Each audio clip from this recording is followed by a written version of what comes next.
Good morning and I welcome you students.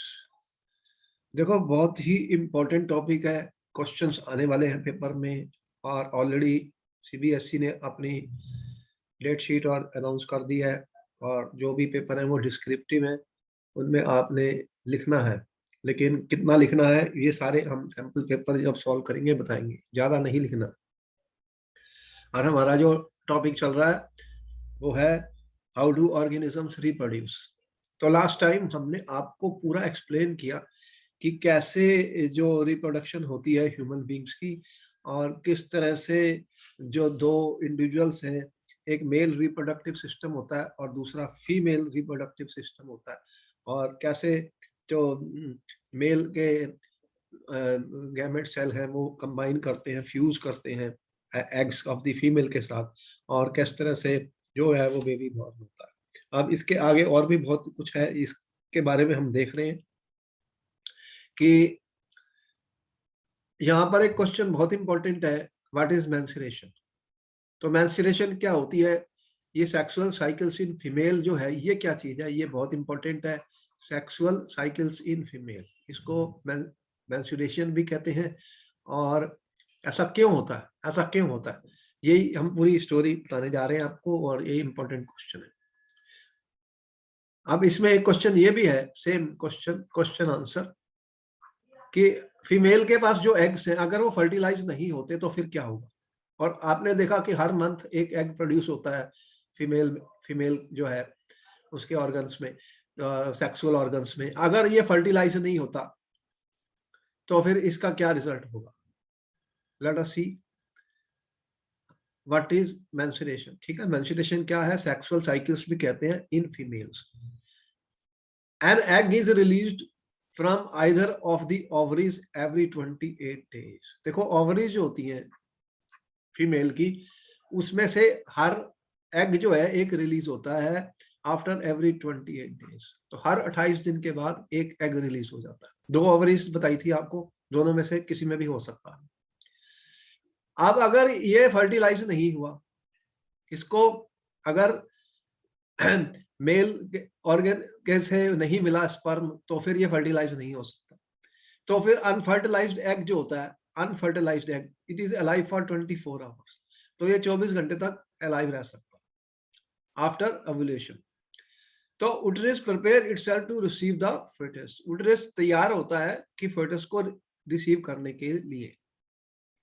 As a result endometrium thickens, तो endometrium thickens हो जाते हैं। लेकिन अगर फर्टिलाइजेशन नहीं होती फिर क्या होगा। If fertilisation does not take place then no zygote is formed. तो ज़िगोट फॉर्म नहीं होगा। Therefore endometrium breaks. तो ये जो एंडोमेट्रियम होता है थिक जो थिकन हो गया, ये ब्रेक कर जाएगा, which results in the bleeding through vagina. तो फिर क्या होती है, ब्लीडिंग होती है और थ्रू दी वेगिना, क्योंकि ये जो अनफर्टिलाइज सेल है, ये जो फर्टिलाइजेशन नहीं हुई, तो अनफर्टिलाइज सेल का क्या हुआ, ब्रेक कर गया हो। तो ब्रेक करेगा तो उसमें ब्लड बाहर आएगा और वो वेगिना से ब्लीडिंग शुरू होगी। उसी को ये बोलते हैं sexual cycle in female. Number 3 हम ये बता रहे हैं, process of bleeding through vagina due to leakage of endometrium terms and menstruation. इसी को मेंस्ट्रुएशन कहा जाता है या सेक्सुअल साइकिल इन फीमेल्स कहा जाता है। This bleeding last for 2 to 6 days। तो ये जो ब्लीडिंग होती है 2 से 6 दिन तक चलती है। This occurs approximately 14 days after the ovulation. तो ये 14 days ओव्यूलेशन के बाद में शुरू होती है, मतलब होती है, अप्रोक्सीमेटली डेज है जो। Fourth, since menstruation occurs every 28 days, ये हर 28 दिन के बाद होगी, क्योंकि 28 दिन के बाद एक एग रिलीज होगा। This is also refer to as menstrual cycle. तो इसे साइकिल्स भी कहा जाता है, क्योंकि ये 28 दिन के बाद फिर एक एग आएगा और वो फर्टिलाइज नहीं हुआ तो क्या करेगा, फिर वो ब्रेक करेगा। तो इस तरह से ये साइकिल चलता रहता है। तो menstrual cycle in women continues till the age of 45 to, कौन सी एज तक चलता रहता है, 45 to 55 ईयर्स ऑफ एज चलता रहता है। Post of which ovary becomes dormant, no ovulation, no menstruation occurs after this. This is termed as menopause. अब ऐसे टर्म्स पूछी जा सकती है पेपर में। तो मेनोपाज क्या होता है? मेनोपाज क्या होता है? जब फिर ये ब्लीडिंग बंद हो जाएगी। तो इसकी एज बताई गई है 45 to 50, उसके बाद में ये नहीं होता तो उसे मेनोपाज कहते हैं। उसे क्या बोलते हैं? मेनोपाज। नोट कर लो, ये बहुत इंपॉर्टेंट है, इसके ऊपर क्वेश्चन बहुत बार पूछे जा चुके हैं। Sexual cycles in females.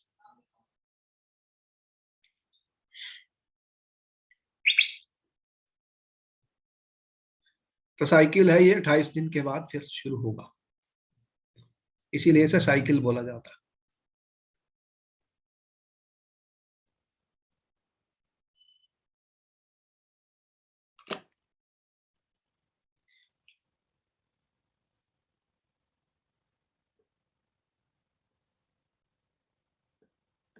एक क्वेश्चन पेपर में ये आया था,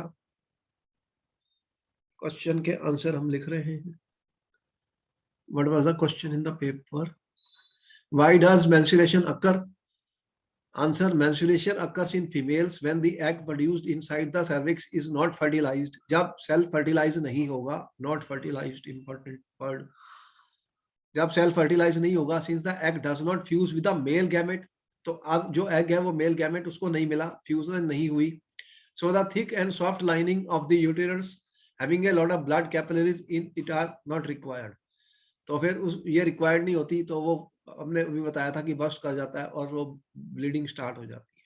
और same question number 2 in this form, why do girls gate periods? Periods भी यही होते हैं, मेंस्ट्रुएशन साइकिल भी यही होता है, और जो भी एग जो 28 दिन के बाद प्रोड्यूस होते हैं एक एक, तो वो जब फर्टिलाइज नहीं होते तो फिर ये प्रोसेस होगी, एक साइकिल होगा.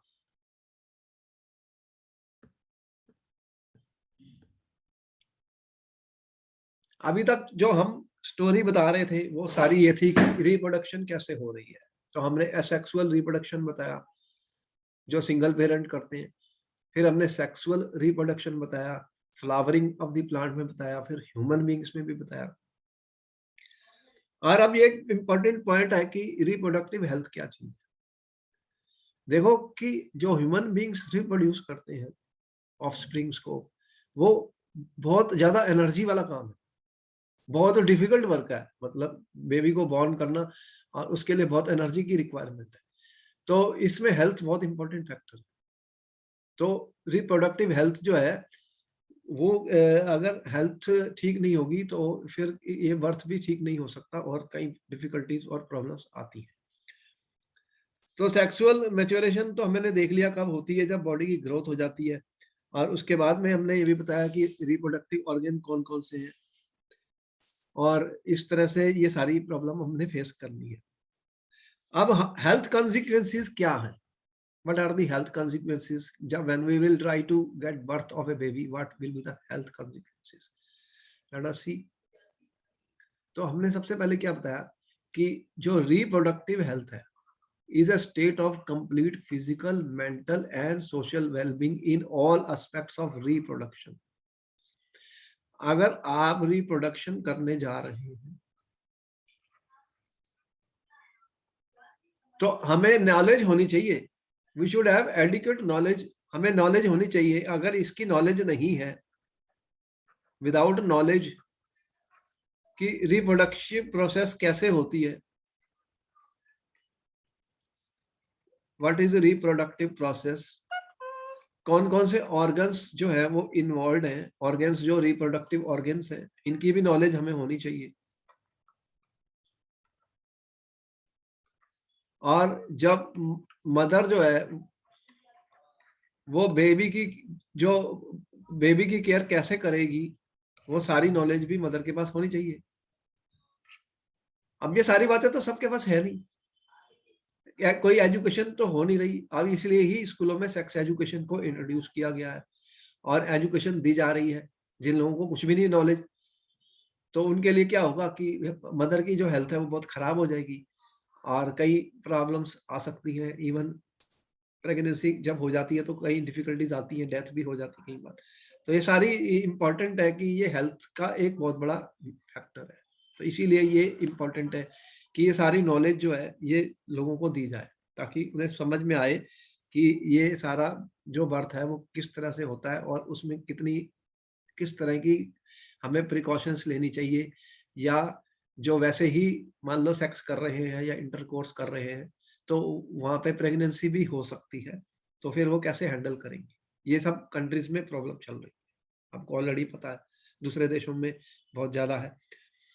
तो ये सेक्सुअल एक्ट जो है always has a potential to lead to pregnancy. कोई भी सेक्सुअल एक्ट लोग करेंगे, any sexual act can lead to pregnancy, ये भी एक प्रॉब्लम है। तो उस प्रेगनेंसी जब होती है उसके अंदर मेजर डिमांड्स होती हैं बॉडी की, माइंड की और वुमेन की। मतलब ये कोई इतना इजी वर्क नहीं है, बहुत ज्यादा बॉडी के अंदर डिमांड्स प्रोड्यूस होती हैं, और जो हेल्थ है वो एडवर्सली इफेक्ट हो सकती है। जो हेल्थ है वुमेन की, जो वुमेन की हेल्थ है वो एडवर्सली इफेक्ट हो सकती है, बहुत बैडली इफेक्ट हो सकती है अगर सही तरीके से केयर नहीं होगी। तो इसी के ऊपर ये सारा है। तो क्या क्या मिलना चाहिए, क्या क्या नॉलेज होनी चाहिए? जैसे हमने कहा कि सारे सेक्स ऑर्गन्स की नॉलेज होनी चाहिए, सेक्स की एजुकेशन स्कूलों में देनी चाहिए बच्चों को। और उसके बाद में जो वुमेन सेक्सुअल एक्ट हो गया तो प्रेग्नेंट हो सकती हैं, और जब प्रेगनेंसी हो जाती है, जब आप वैसे ही अपना चाइल्ड प्रोड्यूस करना चाहते हैं, तो फिर वुमेन को किस किस चीज की नीड रहेगी? सबसे पहली इंपॉर्टेंट पॉइंट ये है, proper nutritious diet to pregnant women as well as lactating mothers. देखो, जो वुमेन प्रेग्नेंट होती हैं उन्हें बहुत ही प्रॉपर न्यूट्रिश डाइट देना पड़ता है, और जो मदर्स अपने बच्चों को मतलब ब्रीस्ट फीडिंग करती हैं उनके लिए भी मतलब प्रॉपर डाइट की जरूरत है। Proper age difference between the children, मतलब उसका ये कह रहा है कि आपने जो बच्चे प्रोड्यूस कर रहे हैं बहुत सारे कंट्रीज में, जैसे हमारे देश में क्या होता था, पहले बहुत बच्चे होते थे, तो एक बच्चा पैदा हुआ और 2 साल के बाद एक और बच्चा पैदा हो गया, 2 के साथ एक और हो गया। तो ये तो बहुत ही डेंजरस है, क्योंकि ये तो बहुत एनर्जी वाला काम है और इसमें बहुत न्यूट्रिशन चाहिए, और 9 मंथ्स के लिए पूरा फीडिंग चाहिए बच्चे को। तो वो हेल्थ बहुत वीक हो जाएगी वुमेन की, और फिर उसको कई बीमारियां हो सकती हैं, डेथ भी हो सकती है। ये सारी प्रॉब्लम फेस कर रहे थे लोग। तो वो प्रॉपर एज डिफरेंस होना बहुत जरूरी है बच्चों में। एक बच्चा हुआ तो फिर 5-7 ईयर्स का गैप दिया, कुछ भी दिया, तब जाके वो हेल्थ थोड़ी स्टेबल रहेगी। तो ये नॉलेज होनी चाहिए कि एज डिफरेंस होना चाहिए बिटवीन द चिल्ड्रन। अब तो काफी अवेयरनेस आ चुकी है, क्योंकि लोगों को पता है। तो एक ही बच्चा मैक्सिमम हो रहा है, या 2 भी हो रहे हैं, तो कोई 5-7 साल के बाद हो रहे हैं। ये तो है नहीं कि नेक्स्ट ईयर फिर बच्चा फिर बच्चा। लेकिन ऐसा विलेजेस में और अभी भी, जहां पर आप देखें कि छोटी उम्र में ही शादियां हो जाती हैं हमारे देश में, उसके ऊपर भी बैन लगाया गया। शायद 21 साल की एज अप कर दी है इन्होंने। तो एक्ट्स भी चेंज हो रहे हैं, because health, mainly reproductive health एक बहुत इंपॉर्टेंट फैक्टर है। प्लानिंग है baby at the right age of the mother. जो राइट एज है वो कह रहा है मदर की, वो 20 to 35 ईयर्स होती है। उससे पहले भी प्रोड्यूस करना बच्चा ठीक नहीं है, उसके बाद भी थोड़ी प्रॉब्लम्स आ सकती हैं। इसलिए एक एज होती है हर चीज की, राइट एज। फोर्थ क्या कह रहा है, restrict the number of children. और प्रॉब्लम हमारे कंट्री में ओवर पॉपुलेशन की है। ओवर पॉपुलेशन, बहुत सारे ऐसे कंट्रीज में बहुत ज्यादा पॉपुलेशन है, तो इतने बच्चों की अब जरूरत तो है नहीं, और ऑलरेडी एक्सेस में है। और अगर हम और प्रोड्यूस करेंगे तो क्या होगा, इकोनॉमिक कंडीशन खराब हो जाएंगी, पॉवर्टी है और अनएम्प्लॉयमेंट है, जॉब्स नहीं है, और आगे फिर उनकी टेक ओवर मतलब हेल्थ बहुत ज्यादा अफेक्ट हो जाएगी, क्योंकि उनकी रिस्पॉन्सिबिलिटी के लिए मेडिकल फैसिलिटीज नहीं है। ये सारी प्रॉब्लम हम फेस कर रहे हैं। तो वो कह रहे हैं कि रिस्ट्रिक्ट करो नंबर ऑफ चिल्ड्रन, कि कितने हैं, मैक्सिमम 2, मतलब 2 कर रहे हैं आजकल, इससे ज्यादा तो है नहीं। आगे फिर क्या करना है, अवॉइड अनवांटेड प्रेगनेंसी।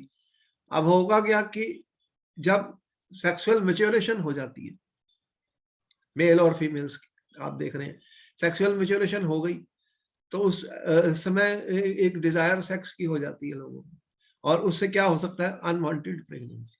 तो ये इसको अवॉइड किया जाए, क्योंकि ये हेल्थ के लिए बहुत ही बैड है।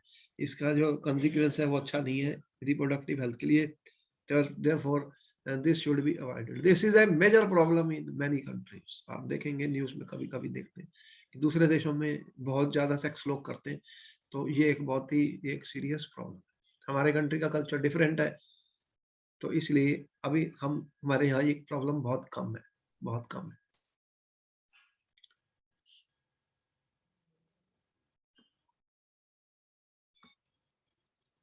इसीलिए एक पॉइंट आ गया कि फैमिली प्लानिंग क्या होती है, what is family planning. Next question, what is family planning. तो family planning is necessary to limit this huge increase in population.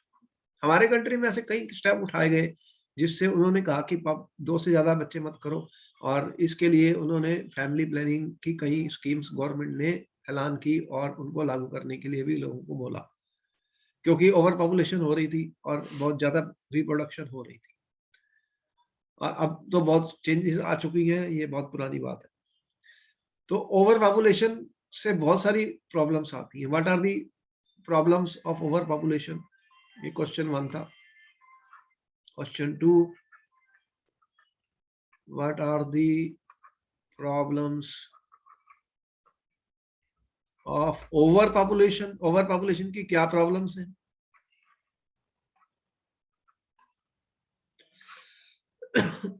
Over population में lack of food, employment, education, economy, survival of the population, सारी चीजें आ गई, तो ये सब badly effect हो जाएंगे। फूड है नहीं इतना, एम्प्लॉयमेंट है नहीं, एजुकेशन नहीं है, इकोनॉमी बैडली इफेक्ट हो जाएगी, और फिर पॉपुलेशन का सर्वाइवल और भी डिफिकल्ट हो जाएगा। तो इसलिए ओवर पॉपुलेशन को अवॉइड करना है, इसीलिए ही फैमिली प्लानिंग के स्कीम्स को गवर्नमेंट ने डिक्लेयर किया। अब कैसे करेंगे फैमिली प्लानिंग, तो नेक्स्ट क्वेश्चन ये होगा, how will we do family planning. अच्छा, नेक्स्ट देखते हैं। What we are trying to say, we must consider the possible health consequences of having sex. तो कहीं भी लोग सेक्स कर रहे हैं तो उसका हेल्थ कॉन्सिक्वेंसेस का पता होना चाहिए। What are the health consequences? We have discussed that diseases can be transmitted from person to person in varieties of the day. एक तो बहुत सारी ऐसी डिसीजेज हैं, आपने HIV और पढ़ा था सारा, एड्स वगैरह, तो जो ट्रांसमिट होती है from person to person, contact से, पर्सन टू पर्सन कॉन्टेक्ट से भी डिसीजेज ट्रांसमिट होती हैं। Sexual act is a very intimate connection of body, it is not surprising that many diseases can be sexually transmitted. तो हमें पता है कि सेक्सुअली ट्रांसमिटेड डिसीजेज कौन सी हैं, बहुत डेंजरस है।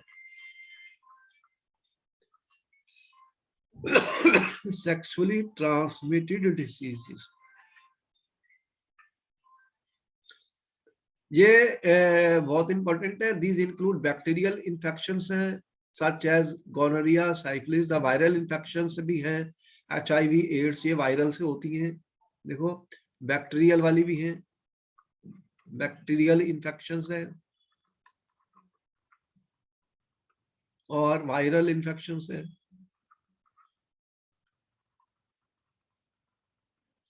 ये HIV, एड्स तो बहुत डेंजरस थी, इससे बहुत ही लोग मरे थे, अभी भी चलती है। एड्स जिसको हो जाती है बचने का चांस ही नहीं था, आपने देखा था कितनी स्ट्रॉन्ग वायरल इन्फेक्शन है। अभी तो कोरोना और ओमिक्रॉन चल रहा है। तो बैक्टीरियल इन्फेक्शन कौन कौन सी, gonorrhoea and syphilis. Is it possible to prevent transmission of such, तो जब सेक्सुअल एक्ट होगा तो फिर हम इसको कैसे बचाएंगे बताओ, ये इंपॉर्टेंट फैक्टर है कि जो भी लोग सेक्स करना चाहते हैं और डिजायर है और कर रहे हैं मान लो, तो अगर वो क्या प्रिकॉशंस को ले, वरना ये डायरेक्ट कांटेक्ट से डिसीजेस हो जाएंगी, हो सकती है, होती भी है, हो ही रही थी वर्ल्ड में। HIV, एड्स बहुत ज्यादा हुई, तो बैक्टीरियल इन्फेक्शन हो सकती है, वायरल इन्फेक्शन हो सकती है। तो उन्होंने, गवर्नमेंट ने कॉन्डम्स का यूज करवाया, जिसे कि अभी भी फ्री मिल रहे हैं, जिसे एक कवरिंग दी जाती है, कवरिंग फॉर द पेनिस। तो जो मेल की पेनिस है उसको एक कवर किया जाता है कॉन्डम से during the sex, helps to prevent, तो सेक्स के हेल्प में prevent transmission of many other infections to the some extent. तो मतलब ये है कि जो ट्रांसमिशन हो रही है बैक्टीरिया की, वायरस की, जब लोग फिजिकल कॉन्टेक्ट कर रहे हैं और स्पेशली जब सेक्स कर रहे हैं, तो उसके लिए वो पेनिस को कवर करते हैं कॉन्डम्स के साथ। तो इससे क्या होगा कि ये ट्रांसमिशन जो होनी थी बैक्टीरियल और वायरल की, उससे वो अपने आप को कुछ एक्सटेंट तक सर्वाइव कर सकते, सेव कर सकते हैं।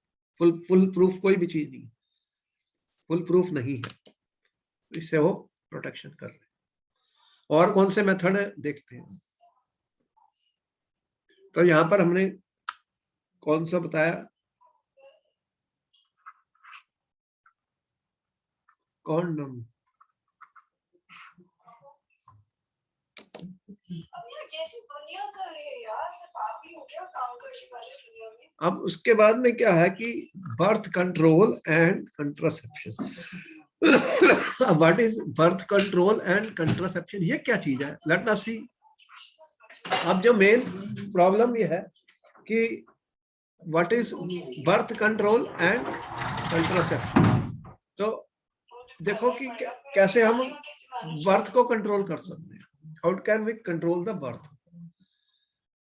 एक प्रॉब्लम है कि अगर बहुत ज्यादा बच्चे पैदा हो रहे हैं और लोग कर रहे हैं, और हमारे देश में हो रहे थे तो ओवर पॉपुलेशन हो रही थी। अब हम लोगों को एजुकेशन गवर्नमेंट ने शुरू की, फैमिली प्लानिंग स्टार्ट की, और उसमें कंट्रासेप्शन मेथड्स बताने शुरू किए कि बर्थ को कैसे कंट्रोल किया जाए। जो लोग भी सेक्स कर रहे हैं तो उनके लिए ऐसे मेथड निकाले गए जिससे कि वो बर्थ को कंट्रोल कर सके। तो कंट्रासेप्शन क्या होता है, पहला क्वेश्चन यही है, what is contraception, what is contraception. Answer क्या लिखा, contraception is an artificial method, ये एक आर्टिफिशियल मेथड है, और other methods which are mainly used to prevent or avoid pregnancy as a consequence of sexual intercourse। जब कभी भी लोग सेक्सुअल इंटरकोर्स करते हैं तो उस समय मेन प्रॉब्लम क्या है कि प्रेगनेंसी हो सकती है। तो कैसे अवॉइड करें, टू अवॉइड प्रेगनेंसी, ठीक है, ड्यूरिंग सेक्सुअल इंटरकोर्स। तो जो मेथड यूज किए जाते हैं उन्हें कंट्रासेप्शन कहते हैं, कंट्रासेप्शन कहते हैं, आर्टिफिशियल मेथड्स जो यूज करते हैं in order to avoid pregnancy during sexual intercourse is called contraception. Important है, डेफिनेशन भी पूछी जाती है पेपर में। When the sperm reaches the ova in the women, अगर स्पर्म जो है मेल से वुमेन के ओवा में पहुंच गया तो शी मे बिकम प्रेग्नेंट, तो वो प्रेग्नेंट हो सकती है। तो contraception is a method that prevents this phenomena. तो कंट्रासेप्ट क्या करेगा, इसको स्टॉप करेगा कि जो स्पर्म है वुमेन के ओवा में फर्टिलाइज ना हो पाए, उसके एग से फ्यूज ना कर सके। अब कौन कौन से मेथड हैं, एक तो ये है कि रिस्ट्रिक्टिंग द एग प्रोडक्शन। अगर वुमेन के अंदर आप कह रहे हो कि आफ्टर एवरी 28 डेज एक एग प्रोड्यूस हो रहा है, अगर हम इसको रिस्ट्रिक्ट कर दें, अगर एग होगा ही नहीं तो फिर क्या होगा, फिर तो स्पर्म मतलब एग है नहीं, तो फिर प्रेगनेंसी नहीं हो सकती, number one. Second, keeping the egg distinct और फार फ्रॉम द स्पर्म। दूसरा कि जो एग और स्पर्म है वो इतनी दूर हो जाए आपस में किसी तरीके से कि वो कांटेक्ट में ना आ सके, तो इनका कांटेक्ट ही नहीं होगा, एग का और स्पर्म का कोई कांटेक्ट ही नहीं हो रहा, तो भी प्रेगनेंसी नहीं हो सकती।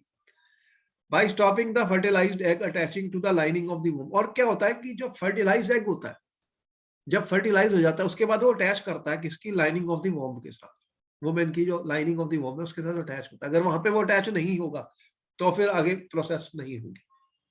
तो ये तीनों के बेस पर कंट्रासेप्शन जो आर्टिफिशियल मेथड्स हैं वो क्रिएट किए गए। नोट कर लो,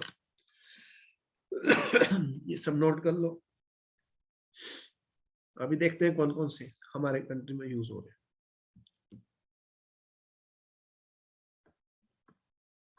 देखो ये कई मेथड हमारे कंट्री में यूज हो रहे हैं।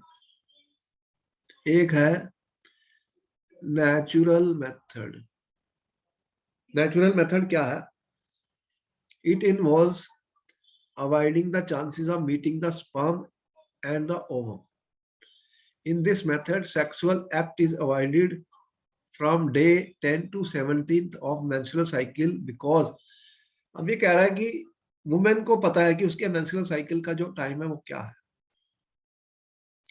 तो वो क्या करता है, chances of meeting sperm and ovum, sexual act is avoided, तो सेक्सुअल एक्ट को ही अवॉइड किया जाता, सेक्स ही नहीं किया जाता। from 10th to 17th of the avoided from day 10th to 17th of the menstrual cycle because during this period ovulation is expected and therefore chances of fertilization are very high। तो ये जो time होता है इस दौरान पे egg release होते हैं, तो अगर इस दौरान पे सेक्स ना किया जाए तो फिर फर्टिलाइजेशन के चांसेस जो है इस दौरान सबसे ज्यादा है। During this period ovulation is expected, तो इस दौरान पे क्योंकि एग प्रोड्यूस हो रहा है तो फिर फर्टिलाइजेशन के चांसेस सबसे हाई है। इसी दौरान पर सेक्स नहीं किया जाए, सेक्सुअल एक्ट को अवॉइड करो। कौन सा time? 10th to 17th of the menstrual cycle. Second, barrier method. Natural का मतलब सेक्स ही नहीं किया during that period of time, तो सेक्स नहीं किया तो फिर मीटिंग स्पर्म मीट नहीं कर सकता, ओवम में जा नहीं सकता, तो ये नेचुरल था। बैरियर का मतलब in this method fertilization of ovum and sperm is prevented with the help of barriers. तो बैरियर कुछ हम यूज करते हैं, तो बैरियर दोनों के लिए है, मेल्स के लिए भी और फीमेल। जैसे कंडम जो है वो एक बैरियर है, तो ये थिन रबड़ का बना होता है जिससे कि पेनिस को कवर कर लेते हैं मेल्स एंड और vagina in the females, vagina and the females. तो ये रबड़ का यूज कर सकते हैं कंडम टाइप, जिससे कि बैरियर बन जाता है और फिर स्पर्म जो है वो नहीं मीट कर सकता, ओवम में नहीं जा पाता। थर्ड क्या है? ओरल कंट्रासेप्टिव्स भी यूज होते हैं। देखो कुछ टेबलेट्स हैं, कुछ ड्रग्स हैं जो कंट्रासेप्टिव्स है, बर्थ कंट्रोल के लिए यूज होती है, उनका भी यूज किया जाता है, उसे ओरल कंट्रासेप्टिव्स कहते हैं। टेबलेट और drugs can be taken orally, तो ये ऐसी ड्रग्स और टेबलेट होती हैं जो ओरली हम खा सकते हैं। These contain small doses of hormones, तो इनमें हार्मोन्स होते हैं that prevent the release of eggs, तो ये क्या करते हैं, एग्स के रिलीज को स्टॉप कर देते हैं। तो वुमेन जब है, वुमेन जो फीमेल्स हैं या वुमेन है, वो ये टेबलेट्स और ड्रग्स जो है ओरली खा लेती है, उससे क्या होगा कि ये एग का रिलीज प्रिवेंट हो जाएगा एंड फर्टिलाइजेशन, दस फर्टिलाइजेशन कैन नॉट अकर, तो फिर फर्टिलाइजेशन नहीं होगी, एग रिलीज नहीं होगा। Fourth, implant and surgical methods भी है, इनका हमारे कंट्री में काफी इस्तेमाल हुआ।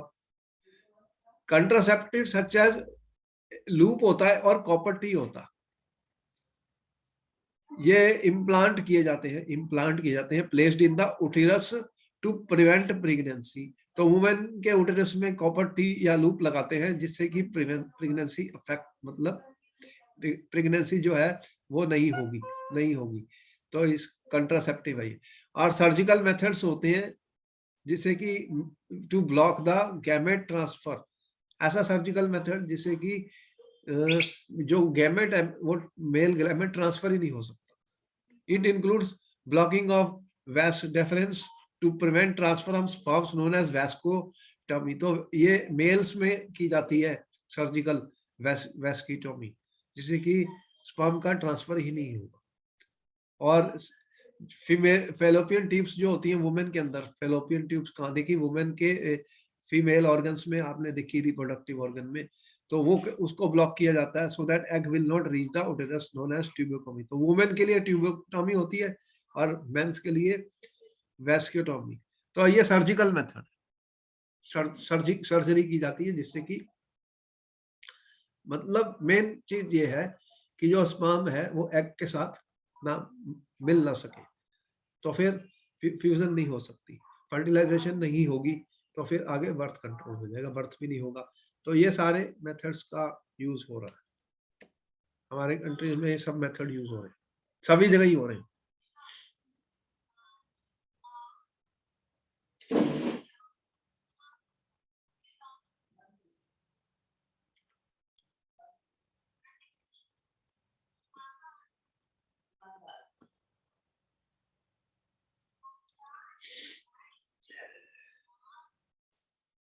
We have noted that reproduction is the process by which organisms increase their populations. The rates of birth and death in a given population will determine its size. देखो हर country में डेथ भी होती है, birth भी होती है, उसी से ही उसकी पॉपुलेशन डिपेंड करती है। लेकिन जब जिसका साइज ऑफ ह्यूमन पॉपुलेशन बहुत ज्यादा हो जाएगा तो फिर एक सीरियस कंसर्न है। The size of human population is cause for concern for many people. For expanding a population makes it harder to improve everybody's standard of living. However, if inequality in society is the main reason for poor standard of living for people, the size of it is relatively unimportant. If we look around, what can we identify as the most important reason for poor living standard? अब वो कह रहा है कि एक तो population की problem है ही है, लेकिन हम अपने अराउंड अगर देखें तो मेन मोस्ट इंपोर्टेंट रीजन क्या है for poor living standard conditions. तो जो main reason for poor standard of living people क्या है, वो है इनइक्वालिटी। इनइक्वालिटी जो सोशल इनइक्वालिटी है बिटवीन रिच एंड पुअर, जो गैप है, रिच एंड पुअर जो गैप है, तो इनइक्वालिटी जो है is the major cause of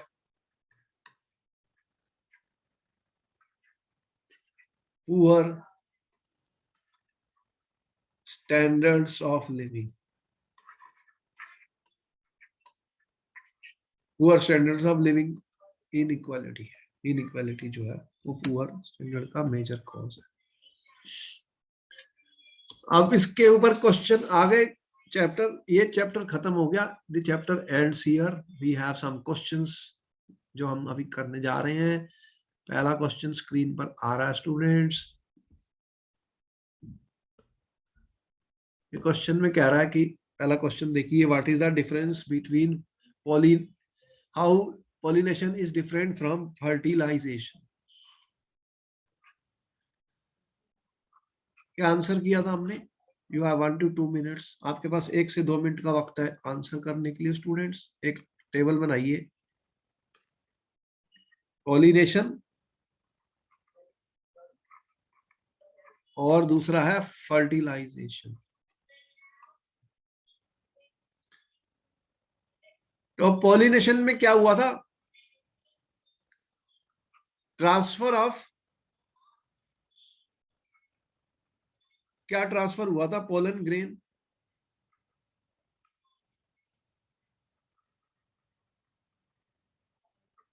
transfer of pollen grain from anther of stamen, anther of stamen to stigma of carpel। तो fertilisation क्या पढ़ा आपने? फर्टिलाइजेशन के बारे में आपने क्या पढ़ा है? What have you read about fertilization, students? When male gamete, when male gamete ठीक है, present in pollen grain joins or fuses with, ठीक है, joins with female, ठीक है, एग और गैमेट, तो फर्टिलाइजेशन हो जाती है। प्रेजेंट कहाँ होता है ये? In the Oval, present in the Oval. तो इसके लिए क्या, पॉलिनेशन के लिए क्या बताए थे, pollinating agents are required. Pollinating agents कौन कौन से बताए थे आपको, विंड्स ऐसे है, इंसेक्ट्स भी होते हैं, वाटर भी होता है। तो ये पॉलिनेटिंग एजेंट्स होते हैं विच परफॉर्म दी पॉलिनेशन, और ये it takes place by natural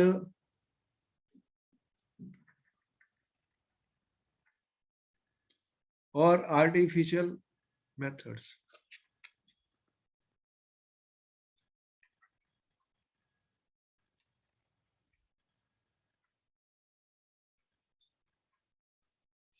इसको भी नोट करो।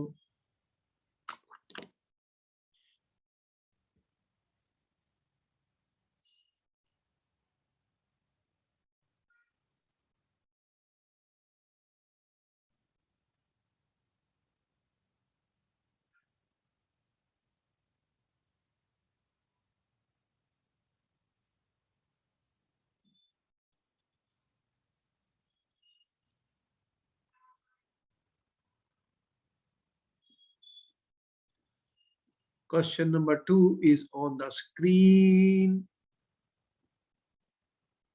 What is the role of seminal vessel and prostate?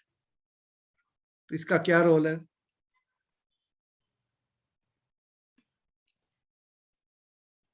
Seminal vessels and prostate glands जो थे हमारे, हमने बताए थे मेल रिप्रोडक्टिव ऑर्गन्स में बताए थे, इनका क्या रोल होता? What is the role? Seminal vessels and prostate glands ये क्या करते हैं? सीक्रेट करते हैं, secretes fluids which forms parts of semen, which form part of the semen. The fluid secreted from seminal vessels, and this it makes what it does, it makes the path smooth. तो ये path smooth करता through which sperm travels. तो भाई sperm ने travel करना है ovary में, mail से पेनिस से निकल के ओवरी में ट्रेवल करना है, तो उसका पाथ स्मूथ करने के लिए ये फ्लूइड होता है, वो जो सीक्रेट करते हैं दोनों, तो वो आराम से फ्लूइड की फॉर्म में आ जाता है, लिक्विड जो होता है वो इजीली फ्लो कर सकता है, वो फ्लो कर जाता है। और क्या करता है, द फ्लूइड जो होता है, ये जो फ्लूइड होता है ये प्रोटेक्ट करता है स्पर्म को, प्रोटेक्ट स्पर्म। तो स्पर्म्स जो बन रहे हैं वो मर सकते हैं अगर बहुत ज्यादा एसिड होता है, फ्रॉम एसिड्स। ये fluid protect sperms from acids. Acidic हो जाएगा तो मर जाएंगे। Present in the urethra, present in the urethra में एसिड प्रेजेंट होता है, from acids present in the urethra. तो यूरिथ्रा में क्या होगा, एसिड होगा, एसिड से ये मर जाएगा, तो ये उसे फ्लूइड बचाएगा। और ये फ्लूइड क्या करता है, द फ्लूइड जो सिक्रीट कर रहे हैं, ये इंपॉर्टेंट है, seminal vessel and prostate gland होते हैं हमारे मेल रिप्रोडक्टिव ऑर्गन्स में। तो ये जो फ्लूइड है फिर क्या करता है, न्यूट्रिशन भी देता है, प्रोवाइड्स न्यूट्रिशन टू स्पर्म्स। तो स्पर्म्स को न्यूट्रिशन भी देता है in the form of fructose, calcium, and other enzymes. तो ये उसको फूड भी देता है। ये सब चीजों की जरूरत होती है, स्पर्म्स नहीं तो डाई कर देगा, स्पर्म डाई कर देगा, उसको बचाने के लिए सब कुछ होता है। नोट कर लो सारा, इंपॉर्टेंट है ये क्वेश्चन, कई बार पूछा जा चुका पेपर में।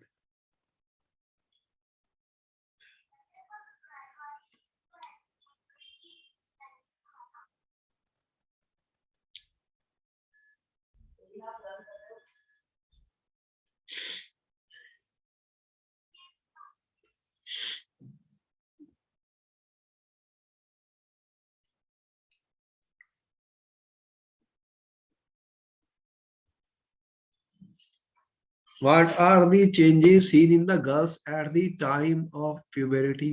आपको बताया था what is puberty, sexual maturation हो जाती है जब। तो गर्ल्स के अंदर पूछ रहा है कि क्या क्या चेंजेस दिखेंगी आपको। कुछ पॉइंट्स हैं, 2 3 4 कुछ पॉइंट्स बता दो, जो इम्पोर्टेंट वाले हैं उनको पहले बता दो। हमने क्या बताया था कि जो फीमेल के रिप्रोडक्टिव ऑर्गन्स होते हैं उसमें फेलोपियन ट्यूब बताई गई है।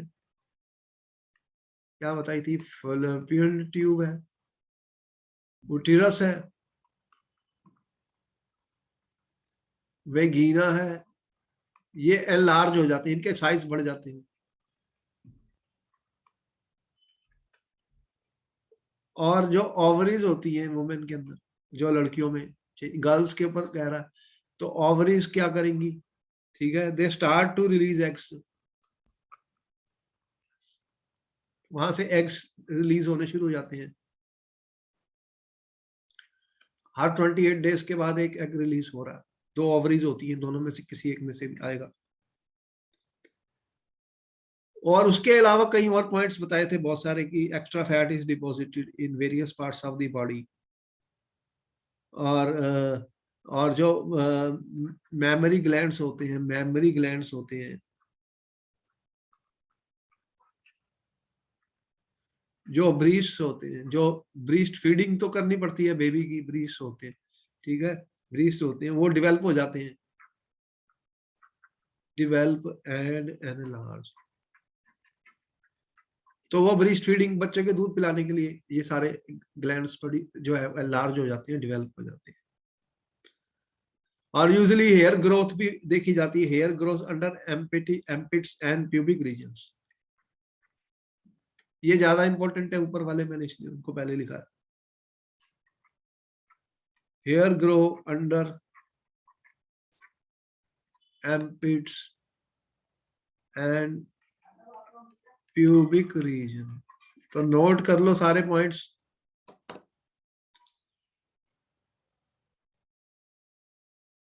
क्वेश्चन आंसर इंपॉर्टेंट है, बहुत सारे क्वेश्चन मैं सॉल्व करने जा रहा हूँ सैंपल पेपर के, आपके सामने आएंगे। और मैंने कुछ पेपर देखे, उसमें बोर्ड ने कई मिस्टेक्स की हुई, उसके आंसर में मिस्टेक की हुई है, हम आपको बताएंगे कैसे गलत आंसर दिया हुआ।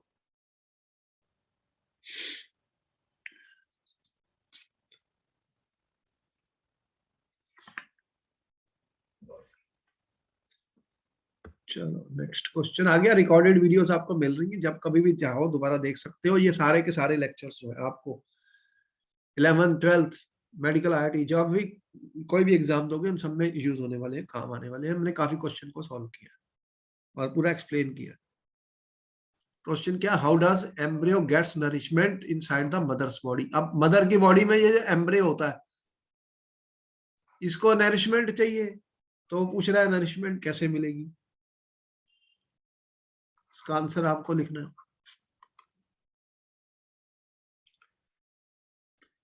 तो इन मदर्स बॉडी,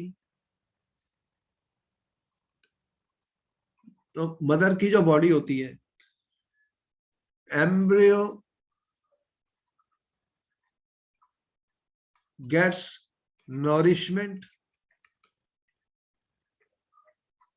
कहां से मिलता है? From mother's blood.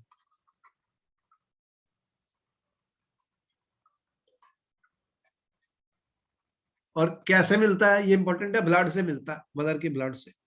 There is a special structure, हमने बताया था, there is a special structure क्या नाम था उसका? देयर इज स्पेशल स्ट्रक्चर, उसको क्या बोलते हैं? ठीक है, कॉल्ड प्लेसेंटा, प्लेसेंटा, ठीक है। इट कंटेन्स विलाई, इसमें बहुत सारे विलाई होते हैं, ठीक है। There are empty spaces in mother's tissue,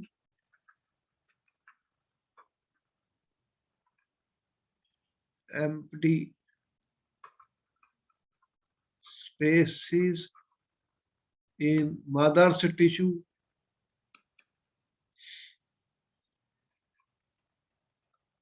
ठीक है, दैट कवर द विलाई।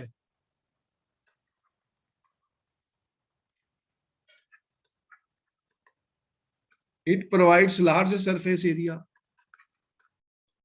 तो विलाई का करते हैं सरफेस एरिया बढ़ा देते हैं। It provides large surface area,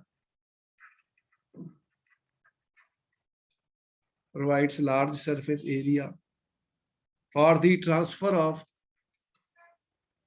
क्या क्या ट्रांसफर होना है, जो एम्ब्रायो उसको क्या क्या चाहिए? फॉर द ट्रांसफर ऑफ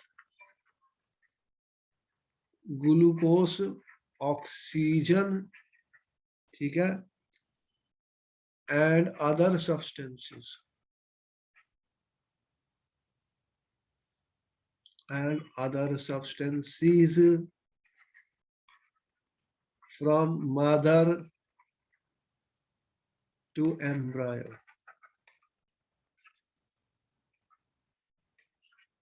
तो मदर से एम्ब्रायो को ये सारा कुछ थ्रू ब्लड, ब्लड से जो होती है मदर के ब्लड से ही चले जाता है प्लेसेंटा के थ्रू, तो नरिशमेंट उसको मिल जाती है।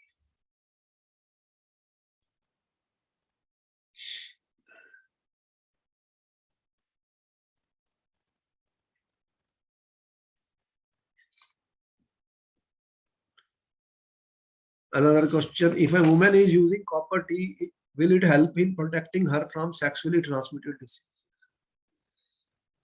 अब ऐसे वुमेन जिन्होंने कॉपर टी लगवा रखा है, क्या उन्हें हेल्प हो जाएगी सेक्सुअल ट्रांसमिटेड डिसीज से? आंसर बनना है यस और नो। क्या आंसर है? नो। अरे ये सेक्सुअल ट्रांसमिटेड डिसीजेस तो जो होती हैं वो तो उसका कॉपर टी से कोई कनेक्शन नहीं है। कॉपर टी तो एक कंट्रासेप्टिव मेथड है। Copper T is only a contraceptive method, ठीक है, method to prevent which prevents implantation of zygote inside the uterus, which prevents क्या प्रिवेंट करता है? implantation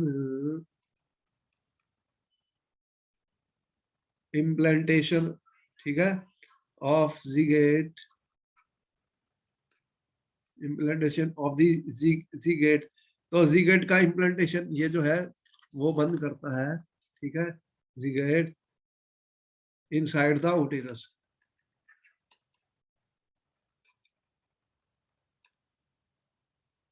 It cannot prevent women from sexually transmitted diseases.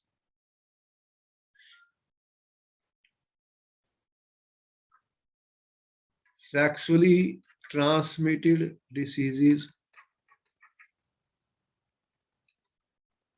ठीक है, are transmitted by contact,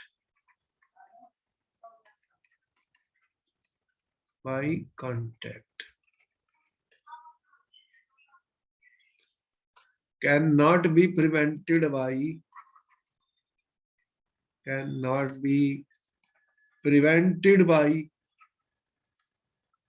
copper tea, not be prevented by copper.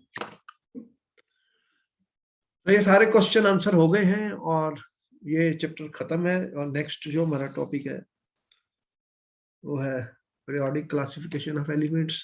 तो फिर हम मिलेंगे आपको नेक्स्ट टाइम, और इस दौरान सैंपल पेपर भी सॉल्व करेंगे तो हम आपको बता देंगे। ओके, बाय बाय, फिर मैं मिलता हूँ नेक्स्ट टाइम।